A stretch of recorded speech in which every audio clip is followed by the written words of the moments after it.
The 4 immediate action steps for you in the digitalization is decide your course, record your video, publish it on a platform, and start selling. Okay. Now, if you cannot record your course, you can do live sessions also, the way I am doing like this, and that also becomes your offering. Okay. But if you record your course, you can get more ROI of your investment. So let's look at the monetization aspect, right? So now, assuming you have recorded with this inputs, with your GPS template, you got the personal clarity, you decided which course, your vision is a more bigger, you know, vision has to be static vision, okay? Has to be present continuous aspiration.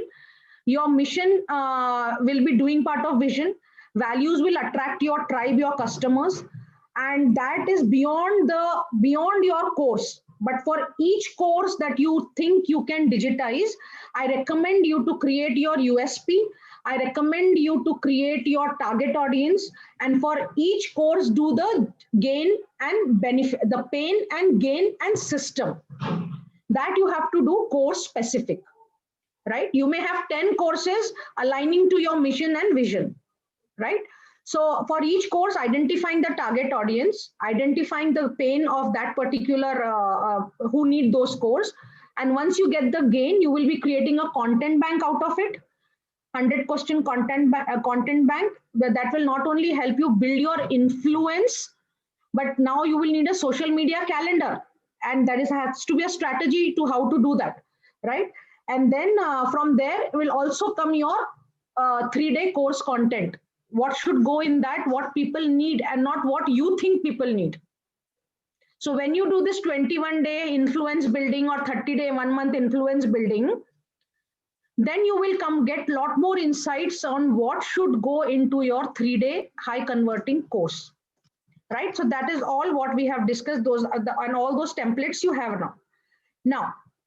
Once you have that, now you are now ready to record your course.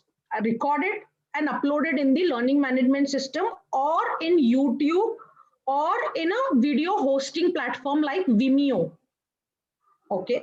So in YouTube, if you see the sessions that I record, I upload in YouTube in unlisted. When you upload in YouTube, there is private, public, unlisted option. So when you keep it as an unlisted video, you can share the link and people with the link can watch the videos.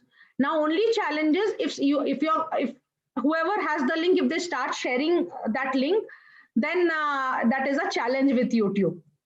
Okay. And if you host your video on YouTube, you also do not have unless people have paid and come in your program, you wouldn't know who all are going through that video. So you are having lead leaks there. It's called I call it lead leak. Okay, that's my term, lead leaks. Okay, so what exactly happens is if you have 200, 500,000 subscribers, you don't have their contact details. And that is why it is good to invest in a video hosting platform like Vimeo, Vimeo, which has a nominal fee. And I think the basic is free, $8 or something, right? So whoever is accessing your content, you have their contact details because it requires login to access those videos, right? So that is one thing. Then if funds are not a challenge for you, then I recommend it to be hosted on a learning management system. Yeah. So what happens is unlisted video on YouTube or in Vimeo, or you can also host in some platforms I will cover here. But if you are ready to go full on,